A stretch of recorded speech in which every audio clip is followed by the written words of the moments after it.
você tem que fazer exames com uma frequência, por exemplo, até os 50 anos, de 2 em 2 anos. Depois dos 60, você tem que cuidar todo ano, fazer exames para ver se você tem infecção urinária, né? Para ver se você está com osteoporose, para ver se você tem alguma alteração cardiológica, certo? Sim.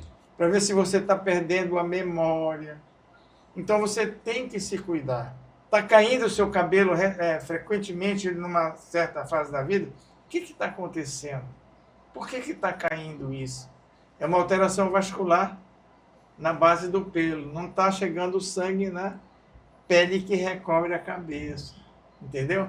Aí você vai no banheiro, você tem que fazer um exercício para estimular a circulação.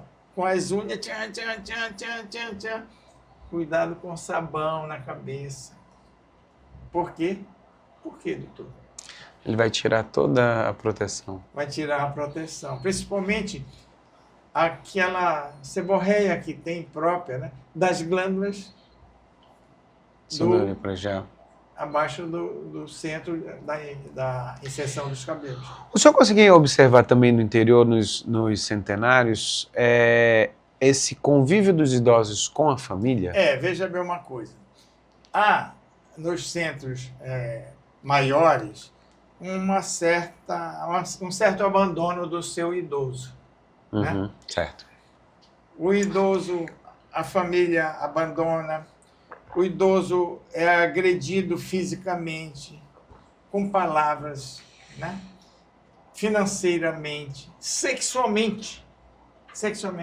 Mulheres, nós fizemos um levantamento, nós não publicamos isso, mas mulheres no interior e na capital, com 60 anos e mais, em algum momento da vida dela, ela foi agredida sexualmente. Agora tem um programa aqui chamado Virtude, que está levando para as comunidades da nossa sociedade como você tem que cuidar da pessoa que envelheceu. A família tem que dar cuidados. Você pode abandonar ele dentro de casa, não quer nem saber dele, certo? Não quer saber dele. Então, você pode falar com eles com uma linguagem agressiva, né? E aí isso faz com que haja uma liberação de catecolaminas, o estresse, né? Tem idosos que apanham dentro de casa, que levam bofetada. Não é verdade, doutor, é verdade, verdadeiro. Eu vou te convidar um dia para tu assistir, um dia que nós estivermos entrevistando os nossos alunos, o que eles vão contar para ti, né? Eles, na maioria das vezes, eles não querem falar isso porque para proteger os seus familiares. Mas você não tem ideia do que é essa coisa horrível que tem da violência contra a pessoa que envelheceu. Só voltando um pouquinho sobre a alimentação, quando a gente falou, o senhor falou sobre vários alimentos que é importante, a gente sabe que tem alimentos também que hoje em dia virou um pouco até moda. Existe alguma contraindicação de um excesso de ingesta? Vamos dizer, o próprio açaí que hoje em dia virou... Veja bem uma coisa, tem que ter muito cuidado. Primeiro, se o açaí, você adoça o açaí, você está errado. Mas o sabor do açaí é quase um amargo, o natural. E se você adoça o açaí, ele favorece a liberação de glicose na circulação. Certo? Uhum. Ele favorece. Se você toma açaí com misturas com farinha tapioca, com isso, com aquilo, constipação intestinal. Entendeu? Então, tudo tem que ser com certos limites, né? Açaí é bom, é maravilhoso, mas tem que ser com limites, né? A minha pergunta agora é assim, o senhor já chegou a voltar nos locais onde o senhor teve... porque uma coisa a gente começa a ter uma dificuldade maior, que é os processados, eles começaram a entrar numa dieta que é nossa hoje em dia, principalmente nos grandes centros, nas capitais, mas a gente começa a entender que começa a interiorizar. Veja bem uma coisa. Essas coisas, como você disse, esses alimentos processados, para que eles não estraguem de vez, eles colocam substâncias de manutenção celular. E aquilo pode ser pior se não tivesse aquilo. Sardinha em lata, que o homem lá da floresta gosta de comer. Você pode ter uma alteração gastrointestinal séria, né? Séria. Comem muito embutidos. Embutidos fazem mal muito, né? Fazem mal muito. Por quê? Não é só aquela carne que está lá dentro, são os conservantes. São os conservantes. Eu vou comer um cachorro quente. Como o cachorro quente, mas você já vai ter um processo de morte celular a partir do melhor sistema que nós temos organizacional dentro do corpo, que é o sistema digestivo. No sistema digestivo tem mais neurônios que no cérebro. Tu sabias disso, né? Sim, agora com a grande mudança, né, que a gente teve na medicina. Tem mais neurônios do que no cérebro. Então, antes de alguma coisa ficar guardada no cérebro, ele passa pelo intestino e é selecionado. Os neurônios que dizem guarda, não guarda. Entendeu? E a farmacologia, a indústria farmacêutica, tem trazido consequências muito grandes. Eles fazem qualquer negócio para ganhar dinheiro. Eles não querem saber se aquilo vai dar manifestação colateral desta, daquela forma. Eles vão fazendo. Se está saindo, eles vão fazendo. Agora, estão vendendo muito umas ampolas para perder peso, né? Uhum. As alterações que dá no sistema nervoso central, que dá no sistema circulatório dessas injeções, faz perder peso porque não tem absorção. Que não tem absorção. E as outras coisas que faz de ruim? Né? De ruim. Mas está todo mundo tomando no mundo todo. Quando a gente vai pegar, depois do seu estudo, e eu queria falar... Mas tu fizeste uma pergunta que eu quero responder. Nós temos voltado nos lugares que nós já pesquisamos. Agora mesmo, a imigração japonesa para o Brasil, a que veio para o norte, ficou uma fração no Pará. Certo. Né? Para onde eles trouxeram a semente da pimenta do reino. Né? E produzem hoje para o mundo todo. Vieram para o Amazonas para 2 cidades, para 2 municípios, para Parintins e para Maués. Em Parintins eles trouxeram a fibra da juta, da China, da Índia. Então a economia de Parintins durante muitos anos foi a produção da fibra da juta. Quando eles chegaram em Maués, eles descobriram que tinha guaraná lá.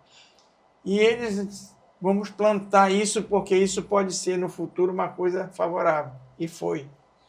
Então, nós estamos fazendo agora, nos descendentes dos japoneses do município de Maués, onde nós estudamos o envelhecimento, nós estamos com um grupo lá fazendo a nova pesquisa da cidade de Maués, que é a capital do Guaraná, certo?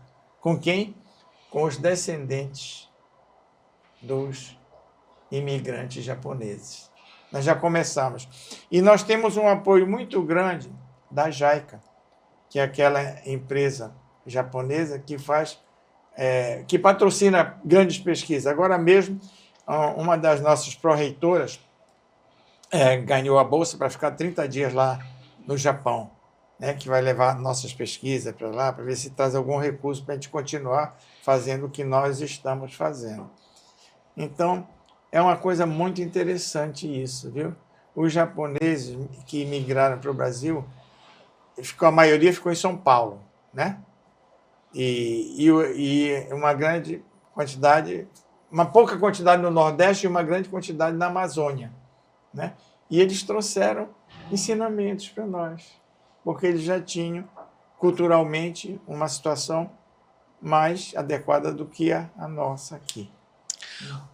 Quando eu queria trazer, o senhor falou sobre a pró-reitora, eu queria trazer um pouquinho, onde é que veio o sonho do senhor quando o senhor abriu a Universidade da Terceira Idade? Eu estava lá no momento, eu fiz parte, como eu lhe falei, sobre a primeira turma de gerontologia, e eu trabalhei muitos anos, e a minha paixão pelo idoso, eu sempre falo que a única coisa que me fez balançar da cirurgia era exatamente a geriatria por causa do idoso, porque são pessoas... Mas foi bom tu estudares a gerontologia, porque tu aprendeste como é o processo natural do envelhecimento, né? Uhum. Aí, como tu faz cirurgia de cabeça e pescoço, o que está acontecendo nessa cabeça para ele se comportar assim?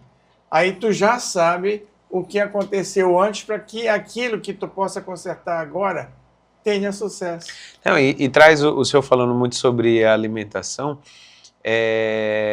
o que a gente vê no final é exatamente a soma de tudo aquilo dos anos do que foi consumido lá atrás, do tabaco, porque eles fumam uma porrunca, né? Então veja bem uma coisa. Eu tive um infarto com 33 anos, que eu fumava 40 cigarros por dia, né? O meu genro agora é um rapaz jovem, tem 57 anos, e nunca teve absolutamente nada. Aí inventaram agora a moda do charuto, né? Charutos caríssimos. Quando a gente viaja para o exterior, que ele vai junto, ele compra charutos mais caros. Senti uma dor torácica. Tem que colocar um stent. Por quê? Tabaco. Né? E não só o tabaco do charuto, porque eles põem 1000 coisas dentro do charuto, né? Para ter perfume, ter isso. Fica mais... Pois é, meu jeito teve que botar um stent agora, recente. E quando foi que o senhor teve esse sonho da UNAT, da Universidade da Terceira Idade? Então, veja bem uma coisa. Como eu te falei, eu fui escolhido na Câmara Federal para ser o relator da reforma da Constituição de 88, que era a reforma da Previdência. E eu me dei conta que eu tinha que aprender o envelhecimento, entendeu? Para quê? Como é que eu vou fazer uma lei cujos beneficiários maiores são pessoas de 60 anos e mais, se eu não sei nada sobre o envelhecimento? Aí eu estudei isso aí e me convenci que tinha que estudar mais e mais. Aí fui fazer mestrado, doutorado, saí da Câmara para estudar. E quando eu voltei, eu fiz várias amizades nessa área, né? E tem um geriatra brasileiro, o Renato Veras, que trouxe da Sorbonne a primeira fração de conhecimento para fazer uma universidade voltada para os idosos. Ele trouxe a UNAT, Universidade Aberta da Terceira Idade, para a UERJ, no Rio de Janeiro. Fazem 27 anos isso. E ele me deu o projeto que ele trouxe da Sorbonne, durante esse período que eu estava. E quando eu voltei para cá, eu disse para mim mesmo, eu vou fazer isso em Manaus, né? O governador na época era o Eduardo. Eu falei com a mãe dele, que era minha cliente, e ela falou com ele, ele mandou para a UEA, e no mesmo dia o Conselho Universitário aprovou a UNAT como um instrumento da UEA. Mas quando foi em 2018, o Amazonino transformou em fundação, porque ele já tinha feito a UEA, né, a universidade, e ele fez mais uma universidade, que foi a primeira universidade brasileira voltada para o envelhecimento, que é a nossa FUNAT. Que as outras todas são ligadas a uma universidade, como nós fomos no passado.